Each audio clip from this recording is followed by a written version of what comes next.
Conflict management क्या है, ये स्किल ज़रूरी क्यों है, हमारी लाइफ में कितने किस्म के कॉन्फ्लिक्ट्स पैदा होते हैं और इन कॉन्फ्लिक्ट्स से बचने के लिए, इन कॉन्फ्लिक्ट्स को मैनेज करने के लिए किन किन स्टेप्स का लेना ज़रूरी है, ये मालूमात आज हम जानेंगे इस वीडियो में। मैं हैदर इब्न हफीज़ आपसे मुखातिब हूँ। चलिए बढ़ते हैं अपने टॉपिक की तरफ।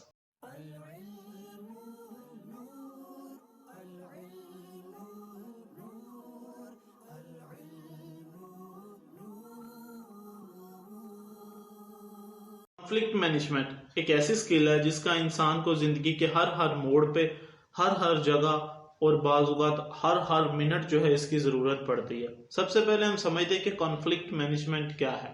कॉन्फ्लिक्ट किसे कहते हैं? तनाज़ा को, झगड़े को कॉन्फ्लिक्ट कहते हैं, इख्तलाफ को कॉन्फ्लिक्ट कहते हैं। अब ये कॉन्फ्लिक्ट मैनेजमेंट को अगर हम टुगेदर पढ़ें तो इसकी डेफिनेशन क्या बनती है?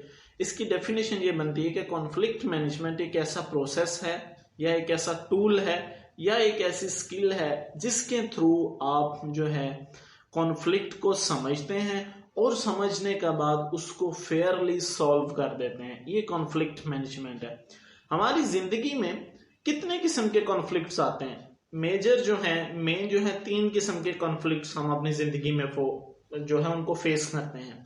नंबर 1 जो है वो टास्क कॉन्फ्लिक्ट है, नंबर 2 रिलेशनशिप कॉन्फ्लिक्ट है और नंबर 3 जो है वो वैल्यू कॉन्फ्लिक्ट है। टास्क कॉन्फ्लिक्ट कौन सा है? जो हमें हमारे काम की जगह पे, वर्क प्लेस पे पेश आता है। यानी कि हम काम कर रहे होते हैं और काम में हमारा जो टीम मेंबर है उसके साथ हमारे उस काम पे हमारा मेंटल लेवल जो है वो मैच नहीं करता, जिस वजह से कॉन्फ्लिक्ट पैदा हो जाते हैं। नंबर 2 रिलेशनशिप कॉन्फ्लिक्ट कौन से हैं कि हमारे रिश्तेदारी में, हमारे अजीज़ो अकरबा में जो झगड़े या जो मामलात पैदा होते हैं, जो तनाज़ात पैदा होते हैं, वो रिलेशनशिप कॉन्फ्लिक्ट कहलाते हैं। और नंबर 3 और लास्ट जो है वो वैल्यू कॉन्फ्लिक्ट है। मीन्स के हमारे जो है रिलीजियस वैल्यूज या दूसरी वैल्यूज को अगर कोई डिस्टर्ब करता है तो उसमें जो हमारे तनाज़ात पैदा होते हैं उन्हें हम जो है वैल्यू कॉन्फ्लिक्ट कहते हैं। ये 3 किस्म के कॉन्फ्लिक्ट मेन हमें अपनी लाइफ में फेस करने पड़ते हैं। अब यहाँ पे बात ये हो रही है कि कॉन्फ्लिक्ट मैनेजमेंट की स्किल जो है क्या ये ज़रूरी है? जी हाँ, ये स्किल इंतहाई ज़्यादा ज़रूरी है। अगर इंसान को ये स्किल नहीं आती, इंसान को इस स्किल पे अबूर हासिल नहीं है, तो वो कभी भी कॉन्फ्लिक्ट से, झगड़ों से, तनाज़ात से बाहर नहीं आ सकता।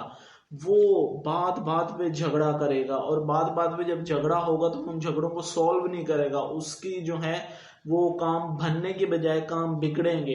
इसलिए इस स्किल का आना इंसान को बहुत ज्यादा जरूरी है। अच्छा, अब यहाँ पे बात ये है कि ये स्किल पैदा कैसे होगी? ये स्किल कौन से ऐसे स्टेप्स हैं जिनके ऊपर अमल करें तो ये स्किल हमारे अंदर पैदा हो जाएगी और हम जो है कॉन्फ्लिक्ट्स को सॉल्व कर सकेंगे। इसके लिए CTRI stands for crisis and trauma resource institute. इस इंस्टीट्यूट ने कुछ 5 स्टेप्स बताए हैं जिन स्टेप्स पे अमल करके हम नंबर 1 तो ये स्किल अपने अंदर पैदा कर सकते हैं और नंबर 2 इन स्टेप्स पे अमल करते हुए हम जो है क्राइसिस से, हम जो है कॉन्फ्लिक्ट से बाहर निकल सकते हैं। वो 5 स्टेप्स कौन से हैं वो मैं आपको बताता हूँ। नंबर 1 स्टेप जो है उसमें ये बताते हैं कि सबसे पहले जो है आप मसले को, आप जो कॉन्फ्लिक्ट है उसको समझे कि कॉन्फ्लिक्ट पैदा कैसे हुआ। नंबर 2 वो कहते हैं कि जनाब आपने जब ये मसला समझ लिया है तो उसके बाद आपने क्या करना है, लोगों की जो फीलिंग्स हैं उनको सबसे पहले समझना है। मसले को समझने के बाद पहले फीलिंग्स को समझना है और उसके बाद फैक्ट पे जाना है कि फैक्ट।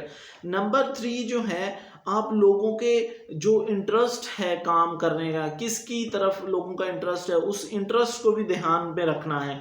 नंबर 4 जो है आपको उस टाइम जब आप कॉन्फ्लिक्ट को सॉल्व कर रहे हो, को मैनेज कर रहे हो, उस वक्त आपने हार और जीत को नहीं देखना, ठीक है, लोगों के विनिंग और लूजिंग पॉइंट को नहीं देखना। उस वक्त आपने ये देखना है कि दुरुस्त क्या है, किस अंदाज से इस जो है कॉन्फ्लिक्ट से, इस मसले से बाहर निकला जा सकता है। और नंबर 5 और लास्ट वो कहते हैं कि आप अपना गैदरिंग का सर्कल, अपना सर्कल जितना छोटा रखेंगे उतने कम जो है आप कॉन्फ्लिक्ट से, प्रॉब्लम्स से, मसाइल से जो है आप कम उलझेंगे, उतना आप जो है इस स्किल का आपको कम इस्तेमाल करना पड़ेगा।